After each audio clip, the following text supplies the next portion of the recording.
喂，刚才发生什么事了？哦，没事，刚平平摔了一跤，郑博吓到了。夏老板娘干嘛呢？你声音怎么听着那么远啊？哦，那我近一点。你真没事吗？没事。哎，对了，你刚才说神棍还提到了什么？暂时没别的，这些是他10多年前在北方一带游历时听到的，算是民间传说吧。啊，资料有限。哎，愣着干什么？血都快流干了，你这样处理方法不行的。你不行，你到医院去。啊，行，拿去。哎呀，口子那么深，你这是感染了怎么办呢？你受伤了，严重吗？没事，皮外伤而已，是我大意了。怎么回事啊？平婷又严重了，他开始伤人，啊！而且不是简单的伤人。他居然还会用策略。策略？是，他先是把吊灯砸坏，再假装被吊灯砸伤。还好我到得及时。那你现在打算怎么办啊？刚给他打了镇静剂，然后护工也辞了。平婷这个状态，我不敢让人靠近她。那你需要帮忙吗？没事，她这样也找不到人吧？我呀。你算了吧，平婷现在很危险。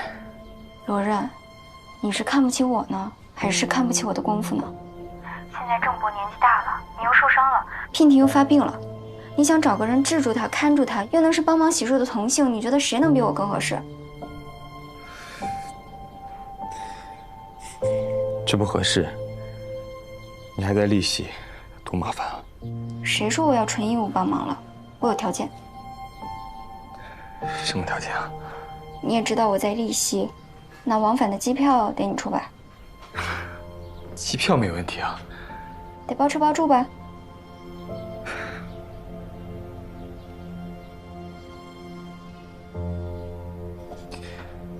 没问题。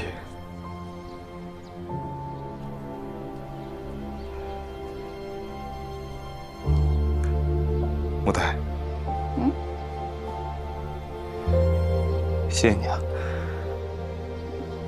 大家都是朋友嘛，江湖救急。哎，你也太见外了吧？那回头见。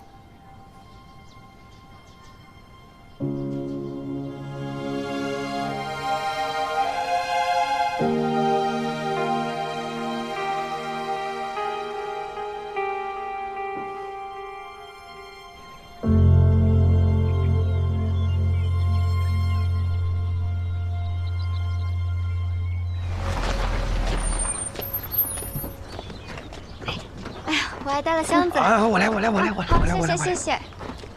罗刃，不好意思啊，不能去接你，还用打车过来。没事，你是伤员。不碍事。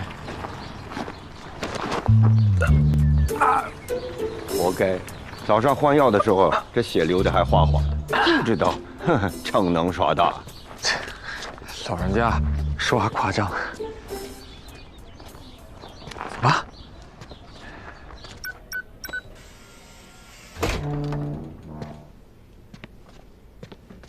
平婷，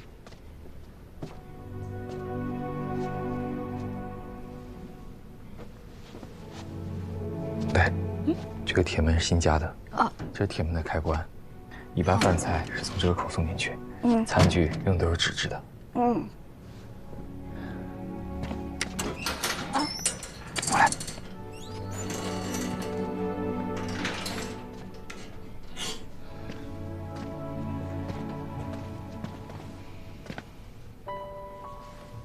娉婷，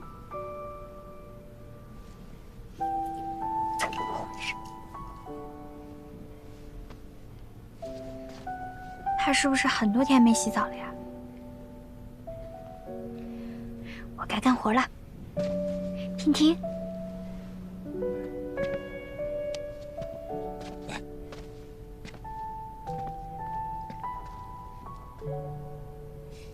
娉婷，这个是木代姐姐，她是来帮你的，乖一点好不好？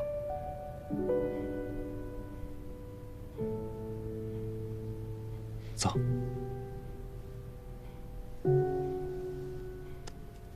走。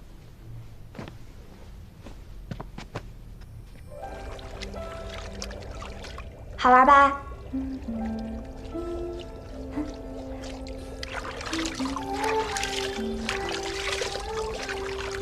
水凉不凉？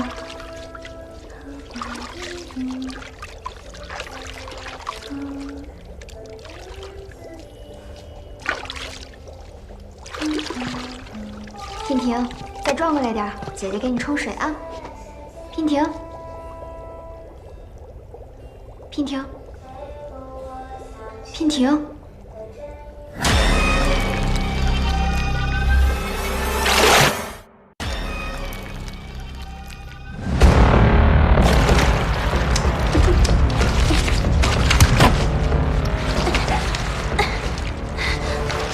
我不管你是什么东西，你给我安分点，早晚收了你。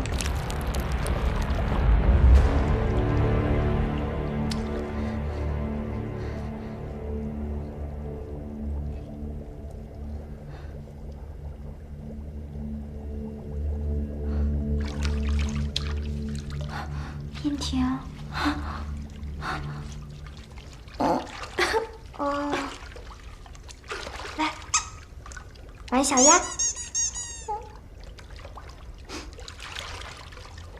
没事啊。你的意思是说那个皮呀，会动，上面还有花纹？不好说，一闪而过，我也没太看清楚。像是寄生虫啊，就像是某种寄生生物和宿主之间的关系。对了，当时娉婷还在哼歌，这两者之间会不会有什么联系啊？我发一个视频给你看。你稍微等一下啊。棍叔，你这还用智能手机呢？谁规定我不能用智能电话？我跟这个时代又没有脱节，怕你们烦我，所以。这调子是娉婷哼的那首歌。你谁呀？哦，他是罗刃，我之前提过的。沈先生您好，我是娉婷的监护人，也是木代的朋友。小口袋的朋友就是我的朋友。对比了很多娉婷唱的曲子，它就不是普通的那种曲子，它是像冷泉地区的一种起神的时候唱的曲子。那娉婷和叔叔为什么要哼这种歌呢？这个我也不太清楚，还要调查一下。小口袋、小萝卜，你们接着研究一下，有新的进展就给我打电话，没有新的进展就不要给我打电话。嗯，好。小萝卜小口袋。哦，这是沈先生的个人习惯，没有贬义啊。他给你起昵称，主要是因为他把你当朋友，是对你的肯定。而且小萝卜这种东西，营养这么丰富，很多地区都叫它土人参，它是变着法儿的说你是人参的。不好意思，把人参水溅你脸上了。谢谢。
是曹兄啊，这生活如此美好，你为何在这叹气呢？追梦路上的坎坷你不懂，人都说山不向我走来，我便向山走去。这好，山安了轱辘跑了。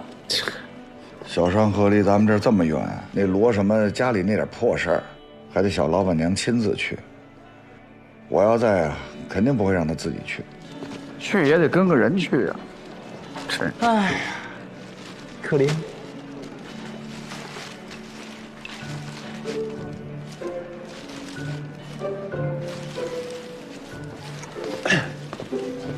张叔，您去过小山河吗？没有啊。没去过就对了啊！我告诉你啊，那地方特别的危险，必须得有人陪同。干嘛你去过？我当然去过了。还有那个叫什么罗任的，道貌岸然，伪君子，连曹胖胖都说他是个跟踪狂。这种人你能信？有这事儿啊？不是，也可能是一误会，因为什么？我还告诉你啊，小老板娘那人她脾气倔，那电话里边叫不回来。那怎么办呢？只能派一个有勇有谋的人过去接应一下了。张叔，这老板娘把他托付给你，要是他出了任何的问题，张叔你这难辞其咎啊！是得找个可靠的人过去。找谁呢？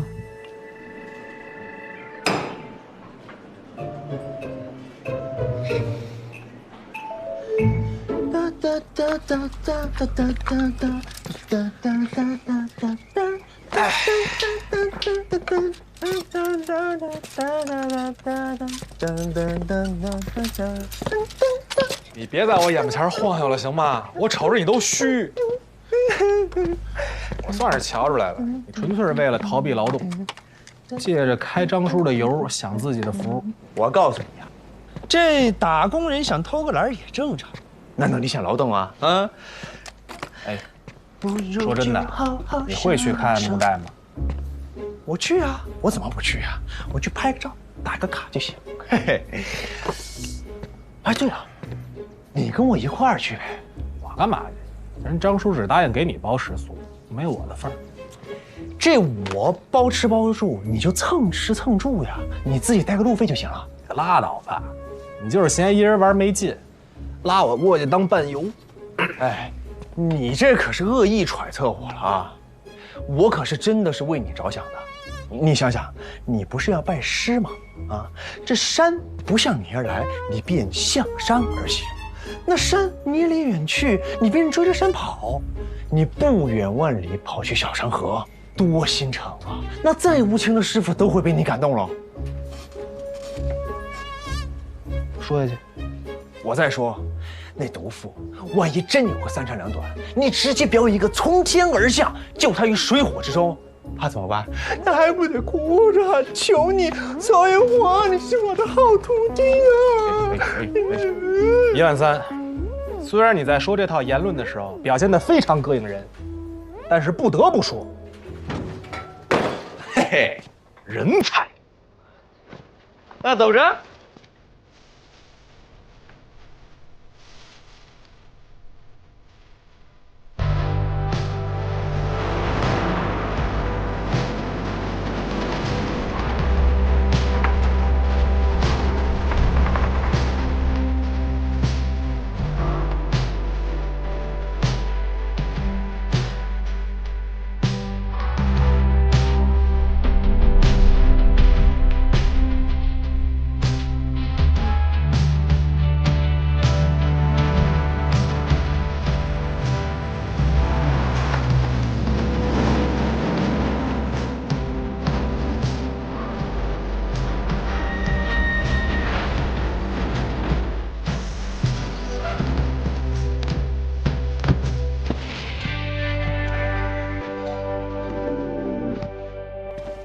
吃脸上了。哼，慢点吃啊。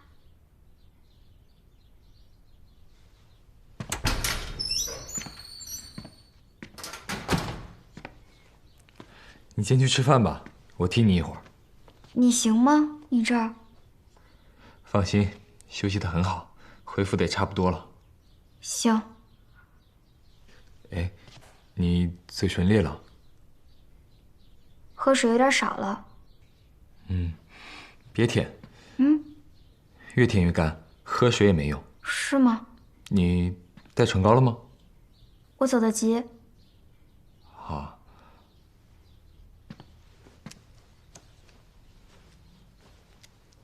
你先用我的吧，待会儿我给你去买。谢谢。等一下。啊，我不介意的。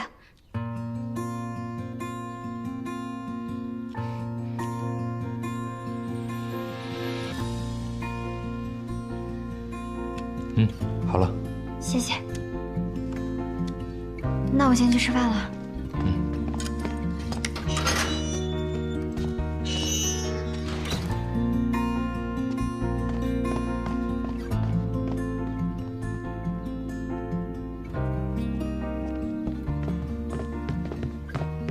哦，木太，来，吃饭，请坐。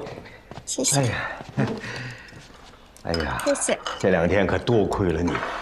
你可不知道前2天那简直是一团糟啊！哎，罗仁在楼上呢。他看着娉婷吃饭呢。他俩兄妹感情真好。那当然了。哎，你不知道，罗仁刚到罗家的时候，范宁不爱说话。那娉婷呢，就像个小尾巴的时候，他走到哪儿，他就跟到哪儿。哎，来喝点汤。谢谢郑伯。后来呢，罗仁走了，不住这儿了，但是他们俩的情分没变啊。有一度我跟他叔叔还想撮合他们俩呢，哎，没想到竟然发生这档子事儿啊！撮合他俩？他们不是兄妹吗？哎呦，同姓没有血缘关系，哎，叫兄妹啊，那只是随口一叫而已。随口一叫，吃吧。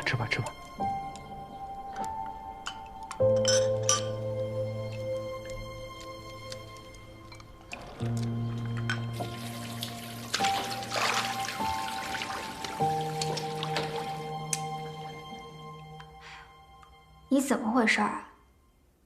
你是来帮忙的，知道吗？人罗任、娉婷郎才女貌的在一起多好啊，有你什么事儿啊？瞧你这人，老实做事，听到没有？别想东想西的。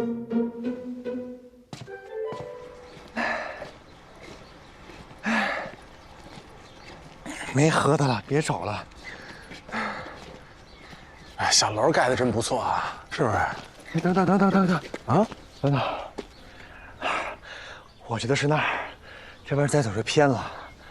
你看那箭头，是不是？是，再往前走过折了。走。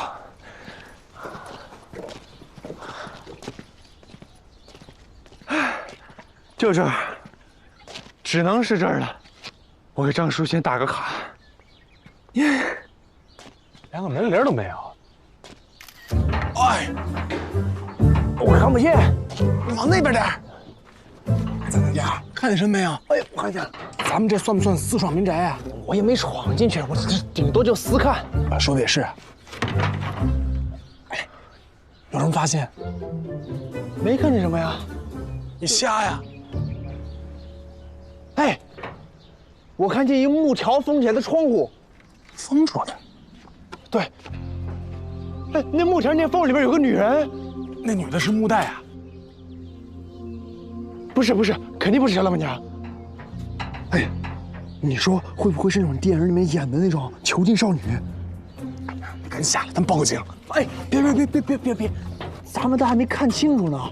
要是弄出乌龙来了，那小老板娘还在里边，你还要不要当徒弟了？我还要不要活了？说的也是啊。那你继续观察，争取看出点有用信息。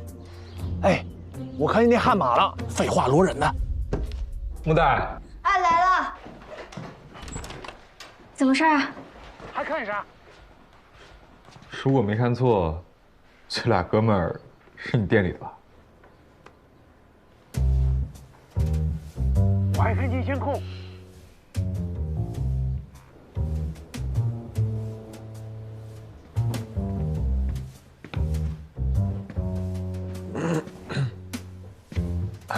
别客气，随便坐。哎，怎么样？我没找到。啊？我不知道红衣把张光华的资料到底放哪儿了。没事，万烽火那儿应该有底本。那你接下来怎么办啊3起案子大致情形我都了解了，得尽快理出他们之间的关联。直觉告诉我，里头应该有条暗线。等，3起，不是2起吗？哦，对，达罗恩特尔那件事情你还不知道。哎，要不去我家，你帮我梳理一下，我给你补充更多细节。去你家？不了吧，太晚了。也行。那我就不送了啊。再联系。行。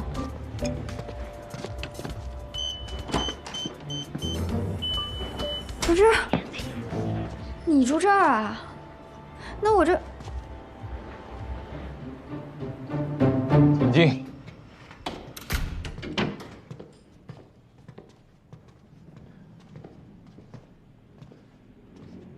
是你家啊？租的，拎包入住。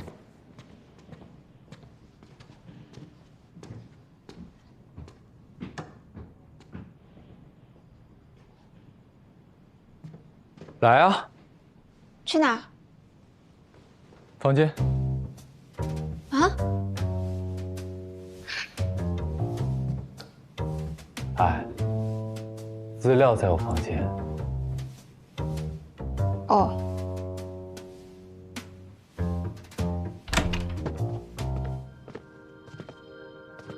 资料在哪儿？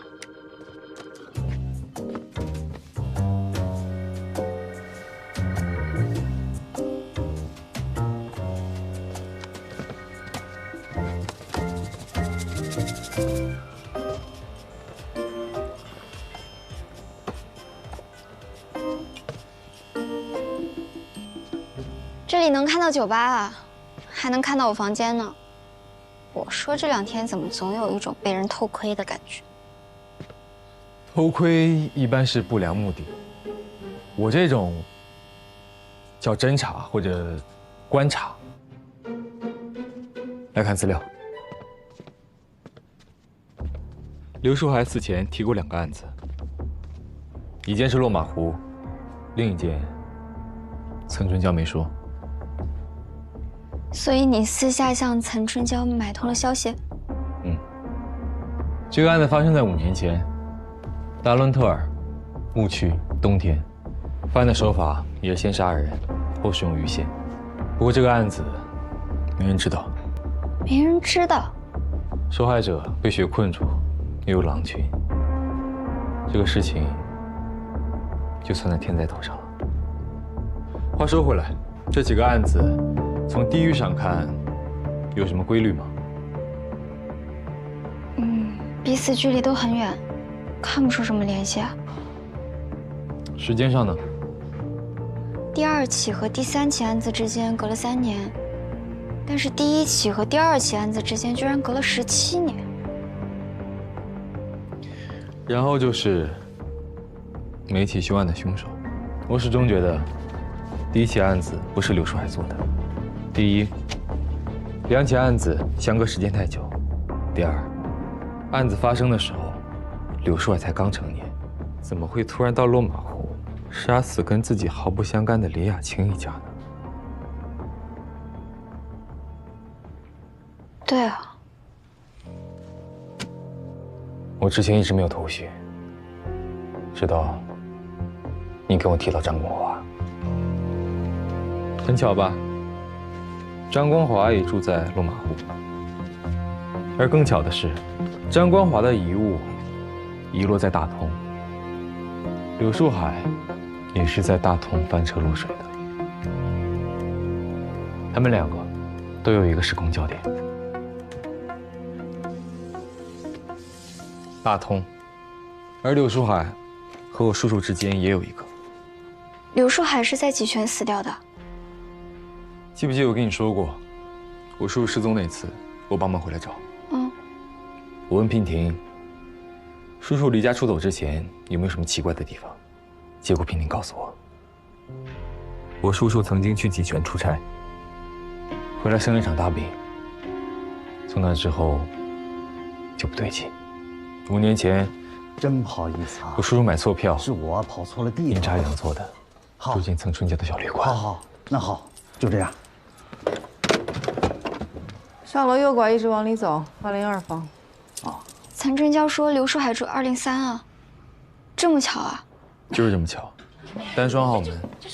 刘书海死的时候，我叔叔也在。经理已经报警了。抱歉。还记不记得，刘书海死的时候，背后少了块皮？岑春娇说过，他背后的那块皮形状特别规整。我叔叔也是。刘书海自大通落水之后就不正常了，你叔叔从济泉回来也开始古怪，我觉得有问题，就好像一个杀人接力游戏，前一个人死了，后一个人继续接力，再去犯案，然后再下一个，再下一个。说不定幕后有人全程操控这一切，割走参与者的皮，作为参赛纪念。想到什么了吗？想到什么？接力赛结束了。什么意思？刘书海死的时候，我叔叔在他身边，接了下一棒。而我叔叔死的时候，他身边还有个人。娉婷。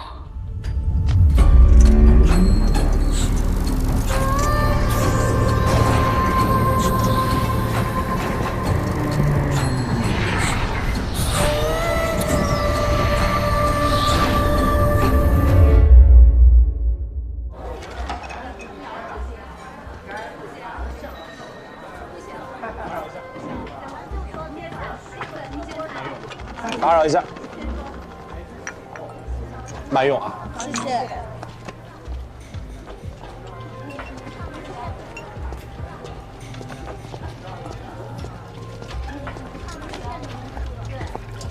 妹妹回来了，你干嘛去了？办事儿。啊？你这么大木袋亲自办事？不是，你看人唐僧，妖精不用他打，斋饭不用他画，连担子都不用他挑，就因为他手底下有仨好徒弟。您帮仨，哪怕培养出一个死心塌地的徒弟，你省多大心？你就是想拜师学东西吧？我行吗？哎呦，没戏！我上头有师傅，我收徒弟的事儿得他认可你。哦。哎，妹妹，那这么着，回头您给引荐引荐，是不是？我拎个点心匣子去，我这也算带艺投师。有点道理哈。但我师傅最恨当过贼的人了。我那大师兄你知道吧？大师兄。哎呦，当年他一时糊涂做了错的事儿，那个偷了人家东西还是怎么着？那让我师傅给收拾的，哎呦，家法伺候，现在还没好呢，手腿都断了。啊，像你这样劣迹斑斑的呀，真想多了。好好干活吧啊！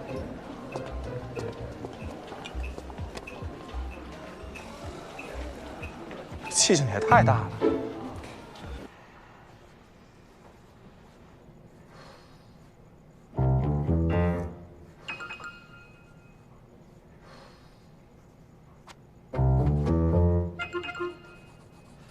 曹兄，这聪明人得看清形势，那武学是走向示威的。你就算练成了绝世高手，我一颗子弹过来，你也得谁练成了为了跟人玩命啊？瞧着床上那张纸儿，识字吗？第4步，我要成为巨星。哎呦，你还成为巨星呢？你第1步就迈错了，你不是有前科吗？你成了也是塌房艺人。你扶一把，扶！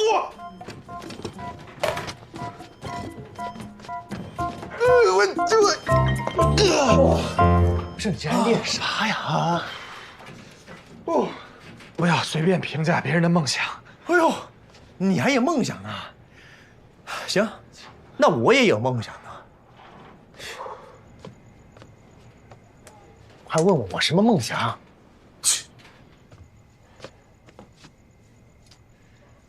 我的梦想呢，就是有一位颜值过硬、温柔可人的富婆，从天而降。有句话是怎么说的来着？这许我一世安稳，免我半世流离。吃软饭呗。不是曹兄，这话怎么到你嘴里就那么的俗呢？只是多了些许金钱的元素而已。所以这才是梦想嘛。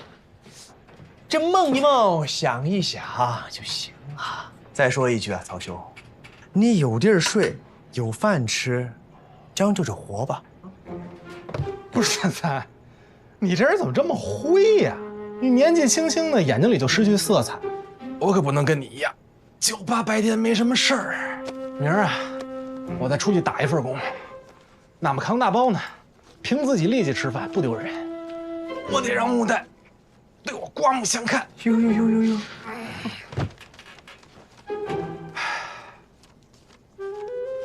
啊，对了，哥们儿，如果有一天啊，我这第4步要真成了，别去举报我啊。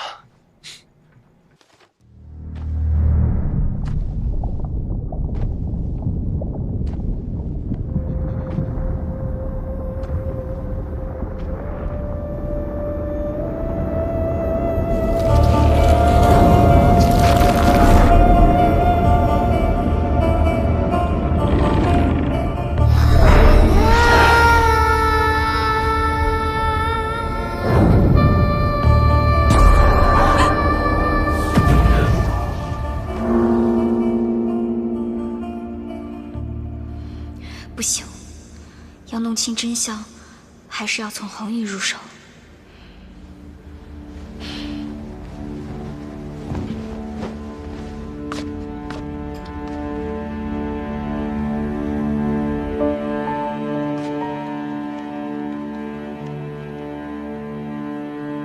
还没睡呢。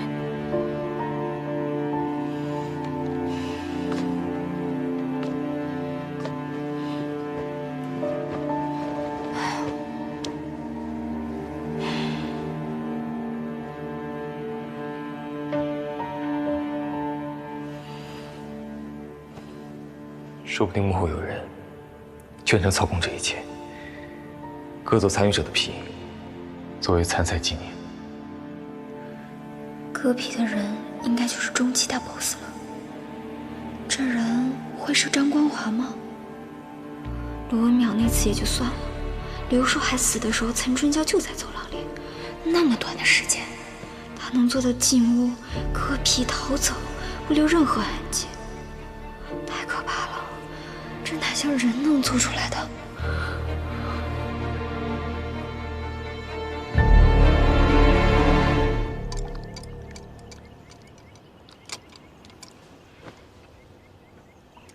都怎么了？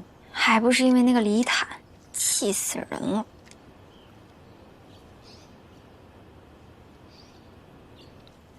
啊，他呀，他怎么惹到你了？你说那个李亚青，他充其量就是李坦的女朋友呗。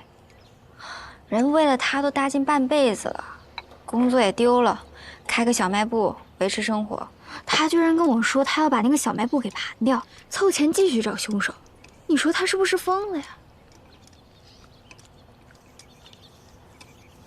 还到李亚青坟前说：“我发誓，我一定要给你个交代。”这不搞笑呢吗？别人眼里他就是笑话，让别人都笑话他。你过分了啊！弘毅怎么教你的？要有同理心，那是别人的不幸，你怎么可以在背后这么议论他呢？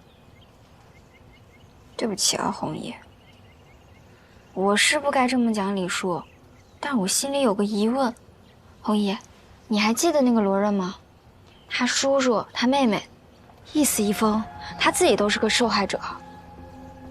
你是说，罗刃也是受害者，而且杀他叔叔的凶手跟20年前的凶手有关系？嗯，所以找到落马湖的凶手特别重要。弘毅，我都看得出来你知道一些事吧？可不可以在不伤害自己的情况下，把能讲的讲出来？木代，你想多了。弘毅真的什么都不知道。我要是知道的话，我犯得着让那个万夫火去打听干什么？行了，你别问了。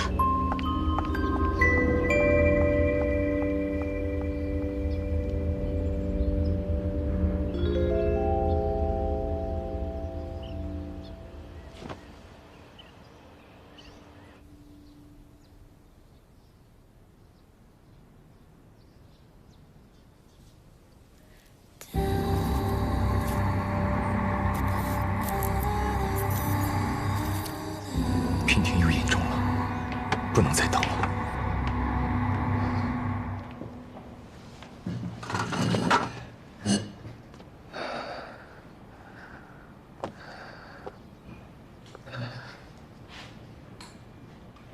莫代，可以给我李坦的联系方式吗？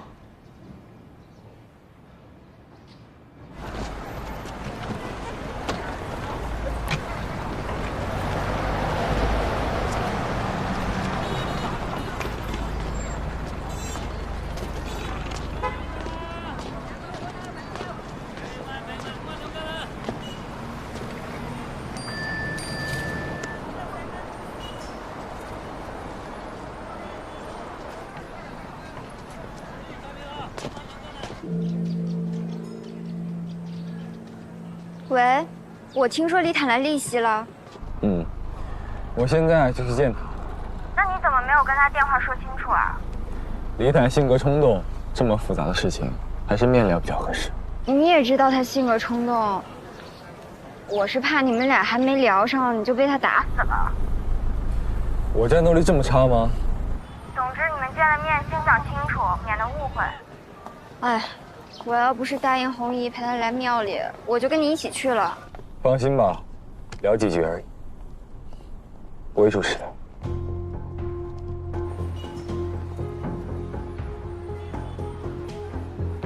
先挂了，再联系。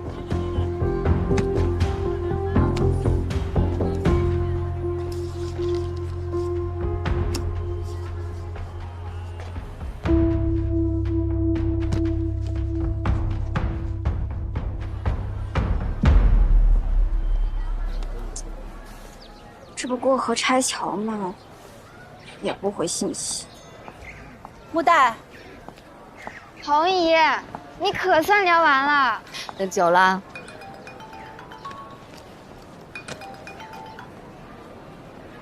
林叔，你怎么满头大汗的？我找着凶手了，老子死了，这个，但是我找到了小的，我这也算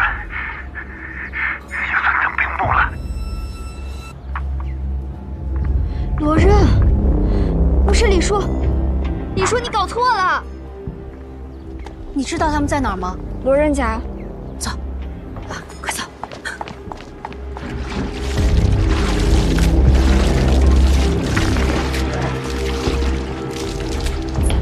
别过来！木代，你出去，快出去！李叔，你别，这事跟罗刃没关系。没关系，我亲眼看他叔叔杀的人，他就是帮凶，居然骗我说他叔叔被人控制了，我呸！我是3岁小孩吗？啊，眼见为实。李叔，任何借口都没有。你先把打火机放下，杀人是有罪的。我连命都豁出去了，22年了，22年了。我终于可以给雅青一个交代了。李坦，是我，李坦。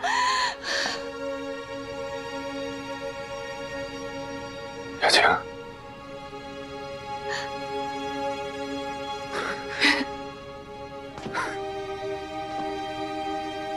雅青，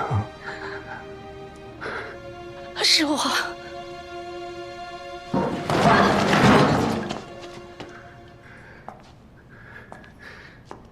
不对，你不是，你是李雅青的双胞胎妹妹。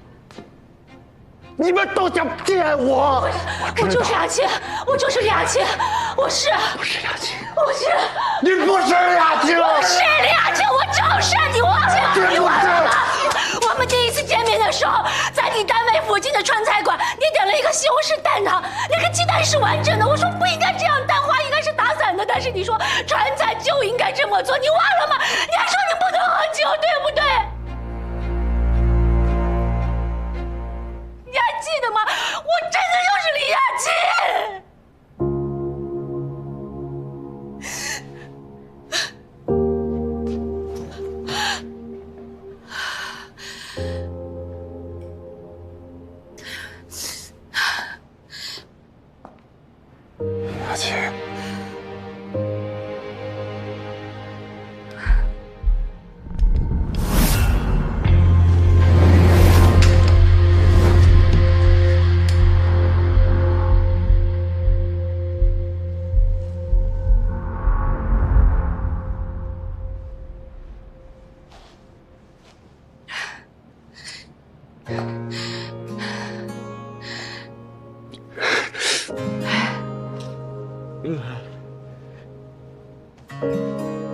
李探，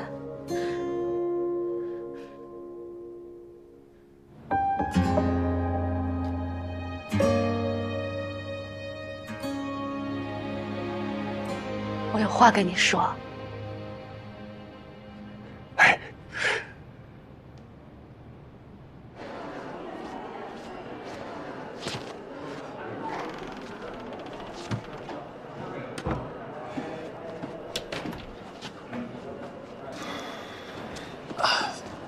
李凯这个人也真的是，说好了意思意思得了，我这么大力气。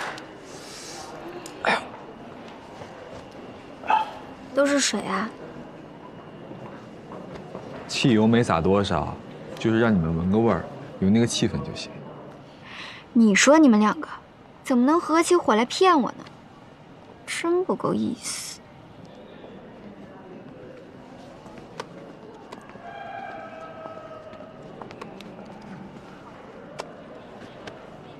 郑博早上发给我的，对不起啊，我没时间等了。娉婷唱的歌是我叔叔杀人前唱的，我本来想跟你商量一下的，但是一来李坦是个急性子，二来我们都觉得不告诉你们一切反应都是真实的，效果反而好。事态紧急，所以行了下策。嗯。我前2天不是睡不着吗？然后我就在想这个案子的事儿，我突然冒出一个想法来。你说？你说那幕后的主谋会不会是超自然力啊？这很奇怪吗？不好意思，刘树海掉进河里之后性情大变，是被控制了，后来死在小旅馆里，又控制了你叔叔。所以你觉得现在娉婷疯了？是被这种力量控制了。对啊。所以我们现在应该找大师帮忙喽。说说嘛，说都不能说啊。哎，现在肯喝我的水了啊？这一次是真的下了毒。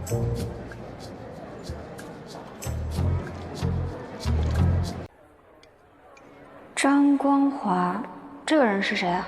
他要查的这个人，恐怕已经死了。死了？这个张光华也是落马湖人，他跟李亚青同住一幢楼，案发以后他就失踪了。也在落马湖？一个故人，想知道他的下落而已。钱不重要，主要这张照片丢了就没了。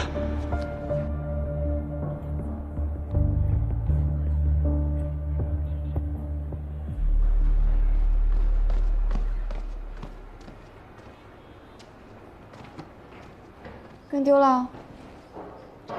不赖我，那小子具有极强的反侦查意识，而且你也瞧见了，他那大悍马多愣，咣一小油，咱这淳朴的人民群众跟不上。哎，妹妹，你说那小子是不是瞧上你了，所以才做出这么疯狂的事儿？要我说呀，他长得也挺精神的，是不是？原来马图文背后的人是卢任。快快快跟上！不那车吗？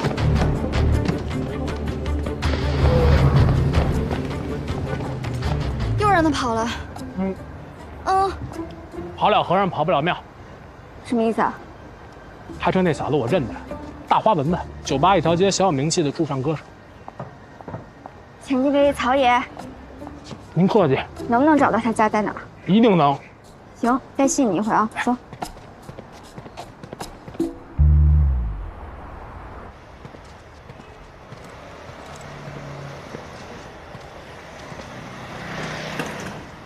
定位显示已经到了。那这么多家，哪家是他家呀？不行，咱转转。呀，这不那车吗？哎，问一下，这是3号楼吗？岑春娇。岑女士，今天没来？她提前走了，说家里头有急事。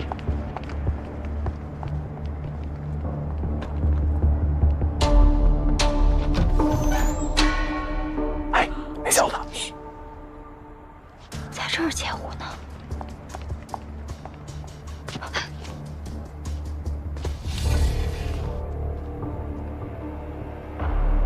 他来这儿做什么？走。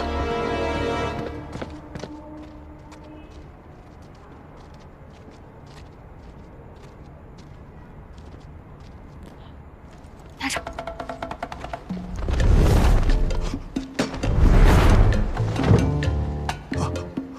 但是我们旅馆在主街嘛，所以有一个监控，能拍到一些人进人出的。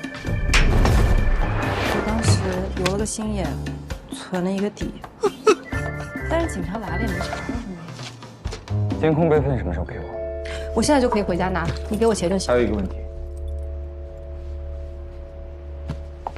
你确定柳树海没提到过小山河？没有啊。他就提了落马湖、达伦特尔、小山河，怎么了？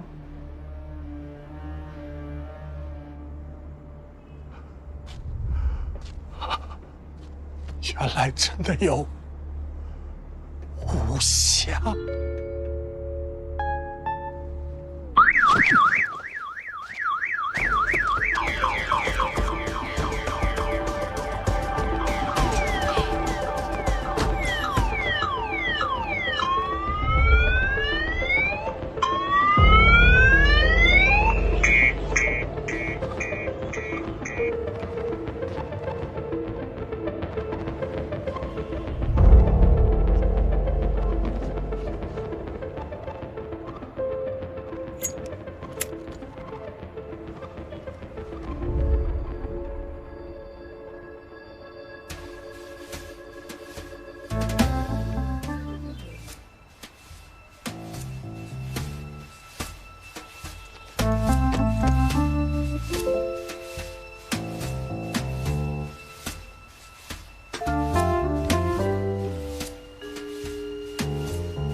何人？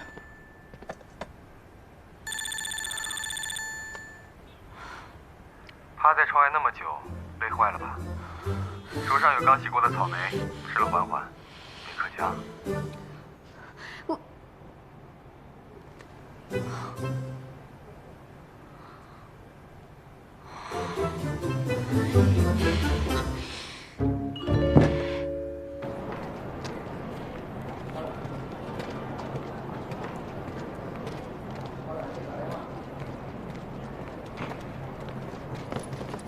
李叔，您去哪儿啊？木代姑娘，事儿结束了，晚上航班便宜，我准备走了。也是，我红姨也催我回去呢。本来以为这次能得到点线索，可又空跑一趟。20多年了，一直在空跑，每次都一样。不过谢谢你，要不是你，我连那张照片都丢了。走了。李叔，您几点的航班啊？有事儿。我请您喝2杯。李叔，您能给我说说2年前这个案子的情况吗？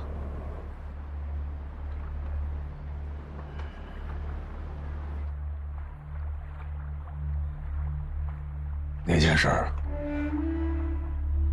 发生在小商河，不过追本溯源，还要从落马湖说起。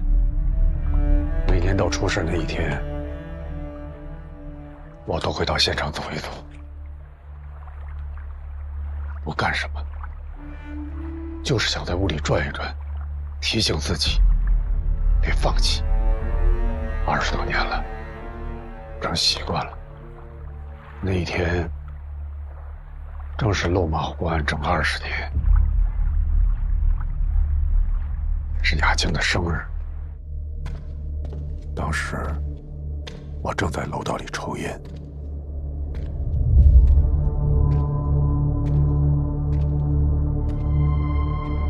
突然看到一个奇怪的人进了雅青家。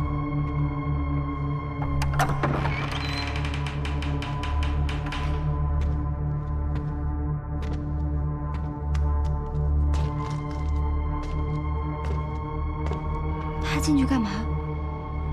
我不敢靠得太近，但我从门缝里隐约能看到，他在用手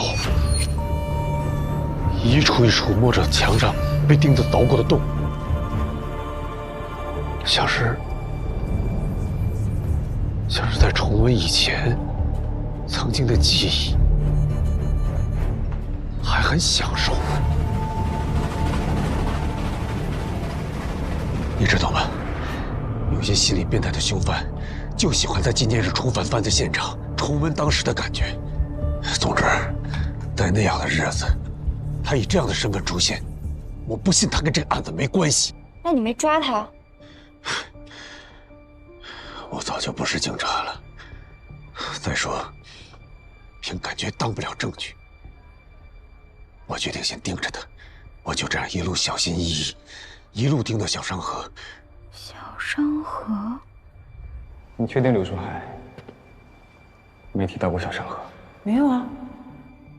我追着他来到小商河，找了好多天，终于在一个铺子里发现了他。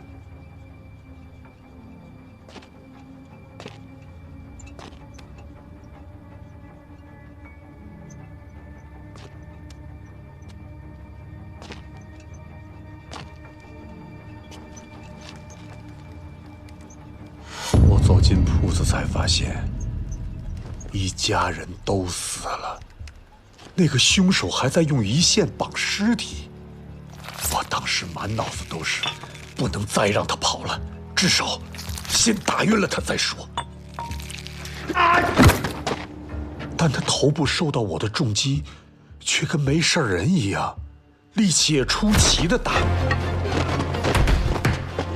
我被他打得很惨。直到突如其来的大火让他慌了神儿，我才找准时机将他压制。没想到突然有人偷袭，等我醒来的时候，已经在医院里了。谁送你去的医院？不知道。医生、护士都没有看清。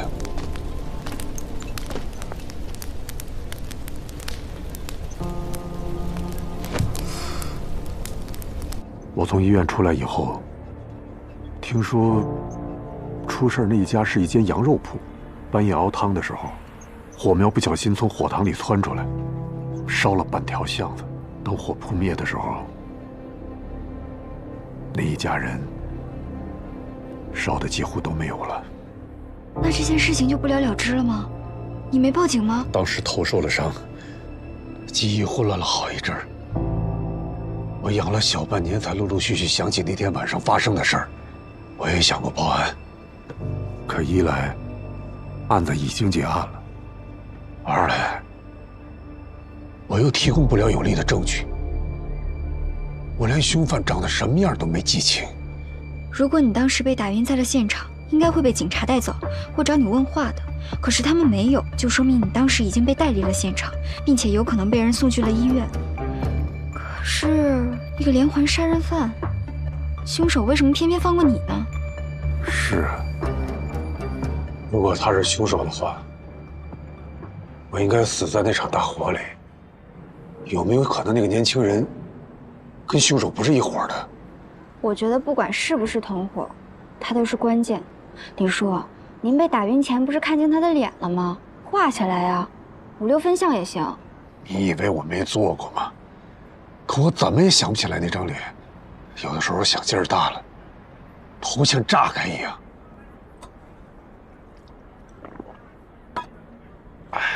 你试过催眠吗？那种歪门邪道的东西怎么能信呢？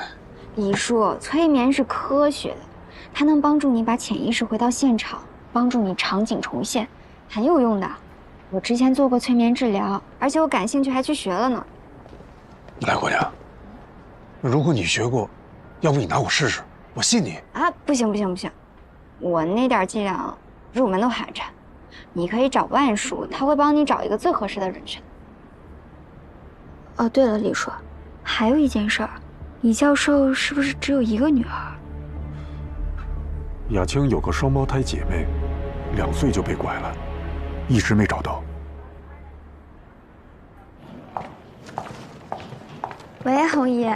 木代，什么时候能回来呀？好几天不见你了，红姨都想你了。红姨，你是不是又去拜佛了？耳朵倒是挺尖。红姨，我这趟不辱使命，我从李叔那儿得到不少有价值的信息呢。我跟你们说，李叔说凶手根本就没死，2年前犯案的时候还和李叔交过手。没死？真的没死？对啊，没死不是挺正常的吗？红姨，你怎么了？红姨，红姨。哎，妹妹，你这去哪儿啊？回利息。回利息？别，你多待几天，我请你吃饭。下次啊，我赶时间。下次你还回来？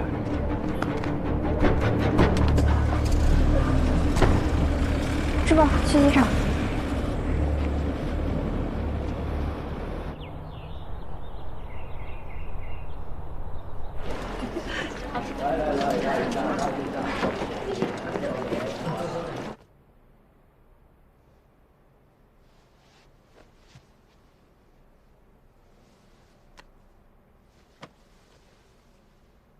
哎呀，红姨，哎呦，莫大呀！红姨，你睡好久了，你没事吧？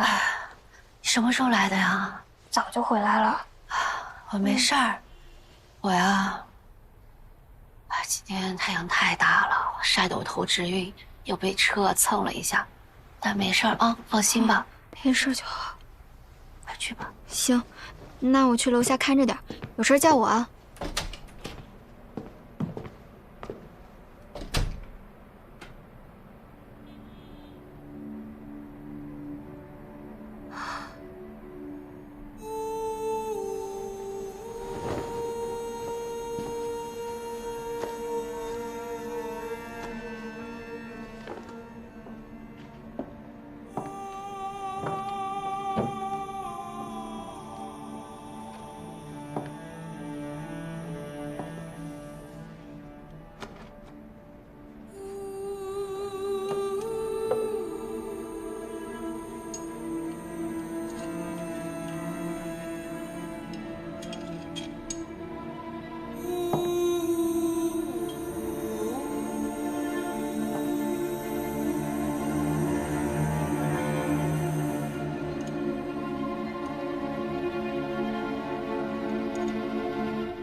这都喝半瓶了。跟你喝酒喝1整瓶又怎么样？这酒好贵的，你不吃亏吗？怎么会？哎，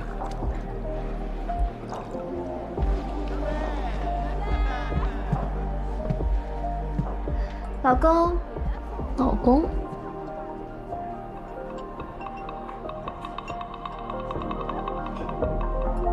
这儿呢。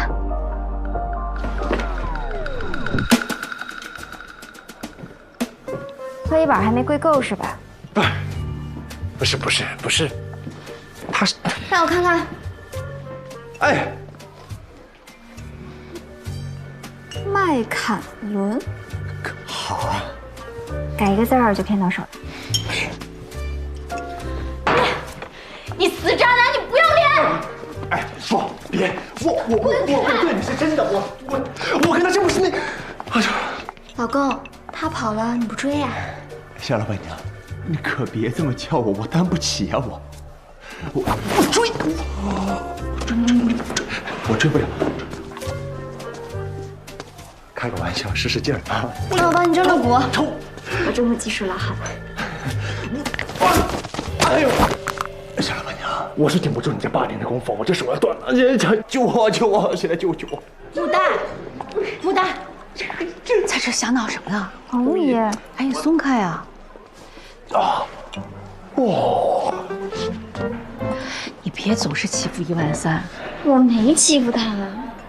这张叔在外面忙活了半天了，你赶紧让他去帮忙。就是。去吧去吧，快去追吧！你上来，有话跟你说。哦。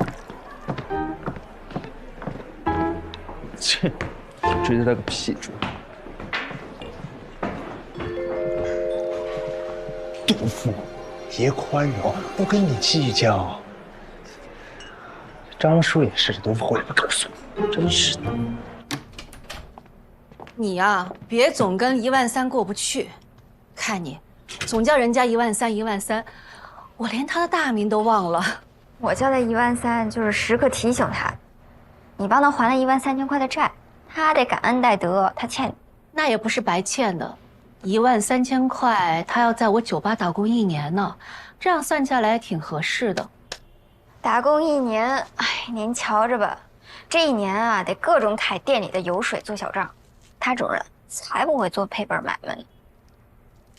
哎，红爷，您不是睡下了吗？怎么又起来了？李老师家的案子啊，是压在我心口的一块石头。快跟我讲讲你打听到的事情，要不然红姨真的睡不着了。那个李坦在小商河看到的凶手，多大年纪？有多高？个子不高，好像这么高。不对呀，哪不对啊？啊，没事儿。那不吃了，红姨，我都吃饱了。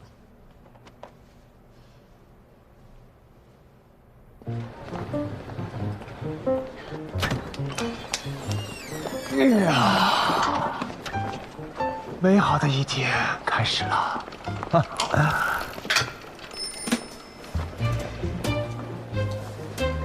哟，毒副手，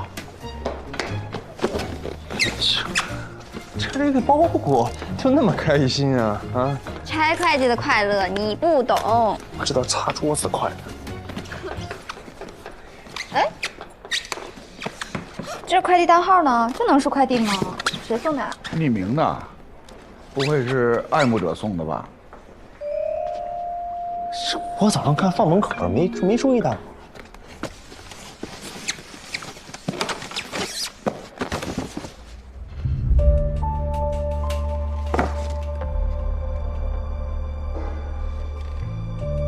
趴在窗外那么久，累坏了吧？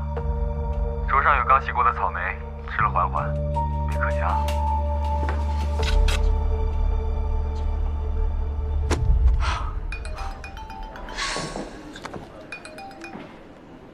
李叔，催眠挺管用的，画像画出来了。是吗？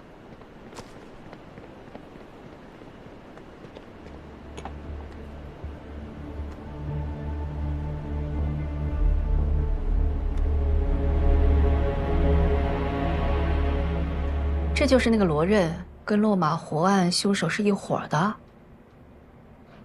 他年纪也不大呀，这案子都过去20多年了，说不定是凶手他儿子呢。不可能。怎么不可能啊？这个罗任真的很可疑。我在那个乌江的时候，他就跟踪我，后来又买通陈春娇截胡消息，那现在又跟到丽西来，总不能是来旅游的吧？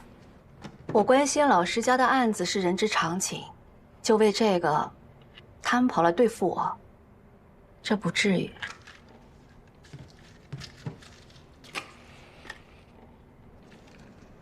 红姨，别装了，我都知道了。知道什么？什么恩师？你是李教授的女儿吧？你怎么知道？这很难吗？我看了李坦钱包里的照片，那李亚青的照片跟你一模一样。没事吧？没事。我再一打听，李教授家本来就有一对双胞胎，其中一个2岁都被拐了，那被拐的是不是就是你？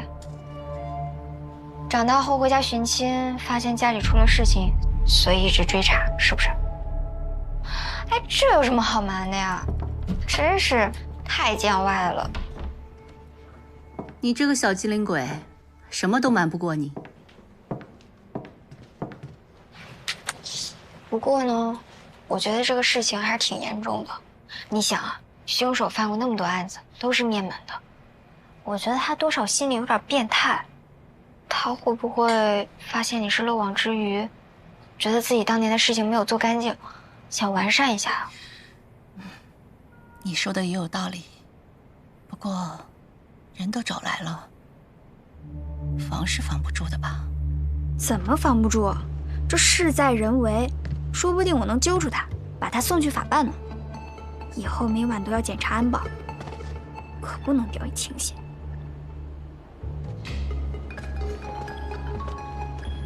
哎呀，谁呀？大晚上还打电话？喂，你好。喂。今晚不会来了，早点睡，明天见。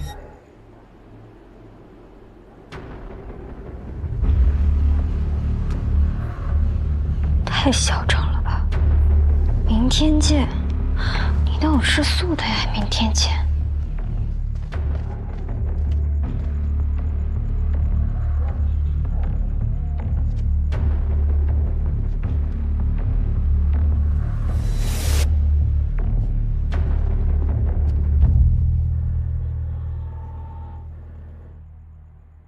没本事的人才虚张声势，哼，等着你来。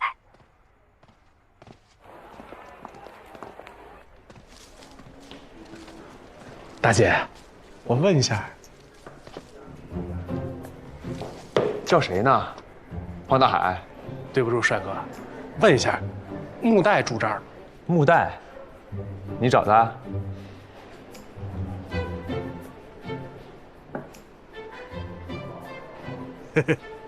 你怎么来这儿了？看看呀，你这咋了？还挂彩了？你是不是偷东西让人给逮着了？被打了吧？你瞧，你真冤死我了！我这才叫一言难尽。就跟我一块玩那几个孙子啊，太不规矩了，非要在医院里头出活，还专挑老头老太太下手。那老头老太太，你说他那钱是什么钱？那钱是拿来救命的，偷人家那这丧良心啊！我赶紧给拦了，这帮人不干，还要揍我。我不信，你良心这么好？真事儿啊，我能惯上他们吗？直接就跟他们滚起来了，身大力不亏啊！就是滚的动静太大，把警察给招来。木代，这位就是你外地来的朋友。他叫曹延华，这是我红姨。姨，你好。您好。那位是张叔。姨夫。啊？您好。不是，他是帮忙的。这13000。这见过。对。你的住处定了吗？他还没定呢吧？你是不是没定呢？没呢。这样吧，别费那个钱了。我记得13000房间是高地铺是吧？你那上铺是不是空着呢？老板娘，我来安排。咱们啊，聚散随缘酒吧，相逢即是缘。好话。刚我没听清楚，您是叫曹？我曹延华啊，我曹兄。听着他骂人。我三兄。对。曹兄，要是咱在门口地板上用黄金镶出一个豆子，你觉得是什么意思？什么意思？玉金斗金。就是啊，吉祥话。你们俩真的是，曹延华，你给我回来。木丹，曹先生远来是客，你得客气一点。看你那凶巴巴的样子。啊，靠窗那桌刚进来的，赶紧给人家点单去。你教着点我。不好意思，我试试。先生您好，请问您喝点什么？有什么推荐吗？如果您喜欢喝鸡尾酒的话，152轰炸机还不错，曼哈顿也不错，口感就……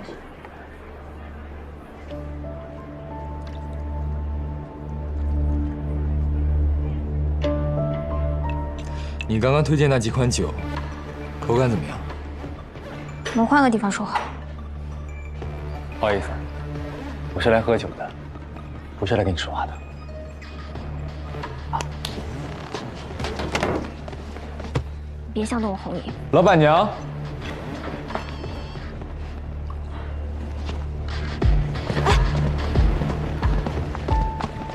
红姨，他是罗刃。霍童是吧？你还记得我吗？我叫罗刃。咱们曾经是邻居。邻居？你忘了吗？我家住在落马湖陈前巷11号。我记得有一年下大雨，你家漏水，我爸还帮你修过雨棚呢。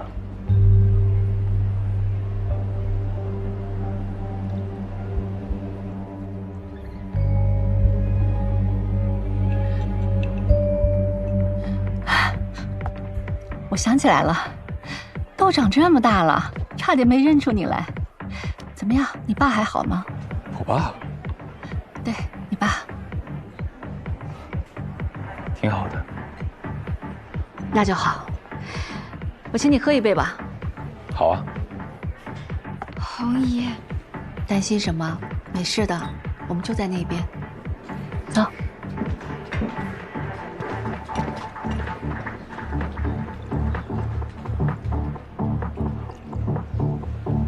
真是邻居。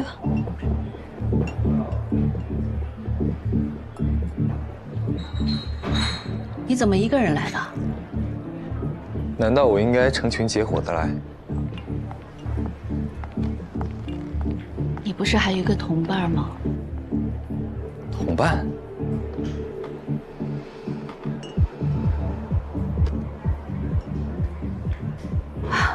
小商河。半夜羊汤，你还为了你的同伴打晕了李坦，你不记得了吗？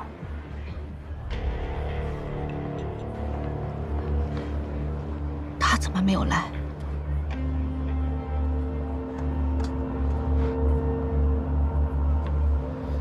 你好像很期待他过来啊。他还没死吗？活得挺好。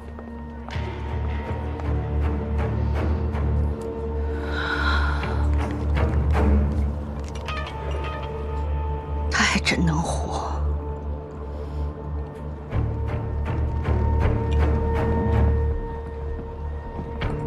你知道落马湖案的真凶是谁，对吧？你也不是真正的霍伺候。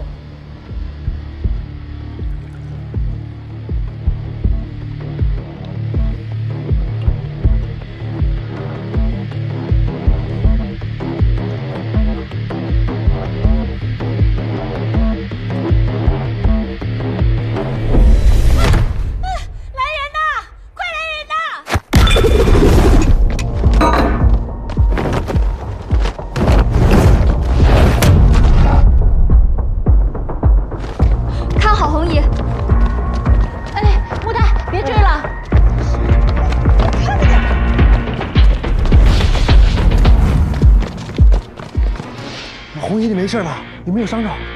哦，我没事儿。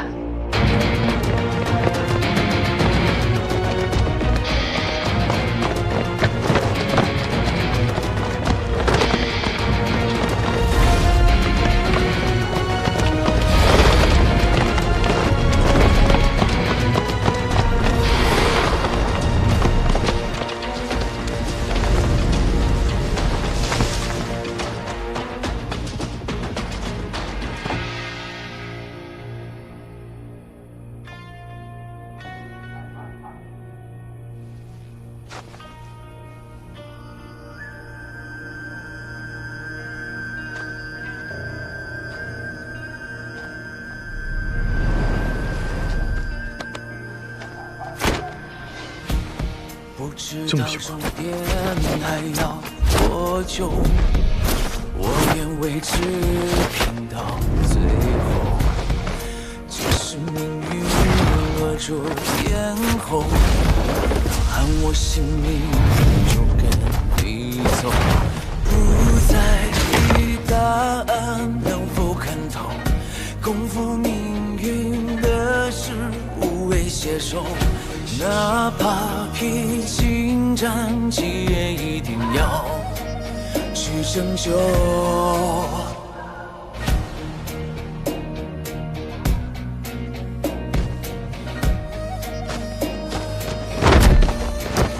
那未知的冒险与迷梦，终将会有收复时候，让我们执着，就算不烈火一起战斗，在梦魇之后，害怕什么？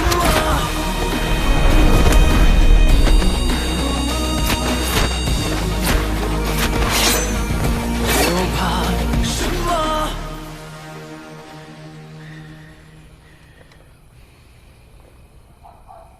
有什么意义也没有。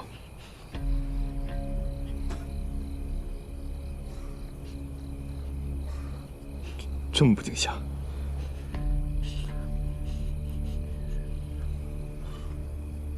木代，我可以放你走，但我有几句话，请你仔细听。第一，我知道刚才的情形很像是我攻击了霍子红，但你亲眼看到了吗？第二，我调查过霍子红。他家境不好，父母是菜贩子，小学2年级就辍学，帮父母出摊卖菜。回去观察你红衣，像吗？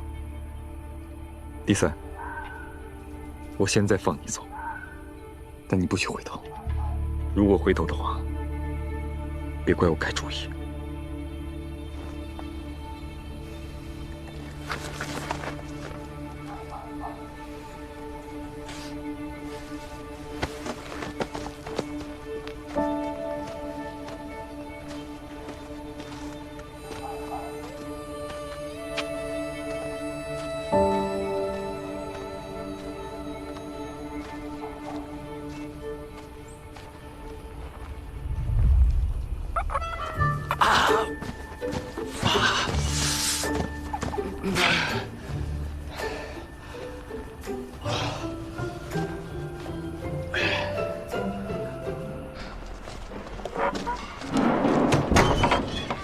红姨，你没事吧？我看看，我没事啊，我真的没事儿，放心吧。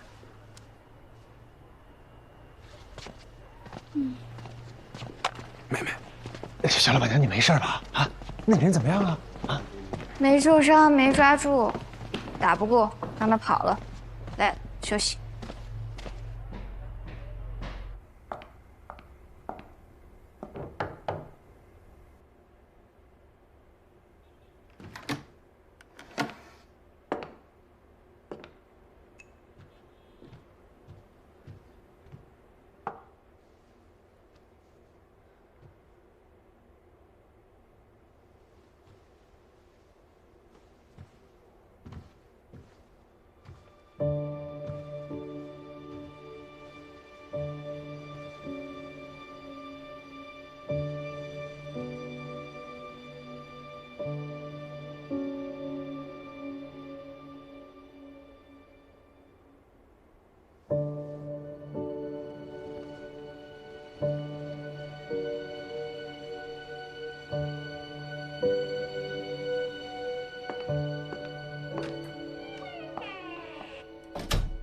落马湖是个霍从这号人，他家住在城前巷12号，父母是菜贩子，小学2年级就辍学，帮父母出摊卖菜。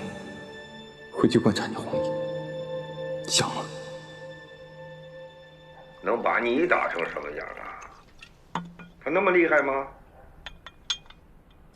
毕竟是练家子，这年头难得遇到一个练武的人，他师傅一定是个高手。哎呦，这都打上了，你这个案子以后就更难查了。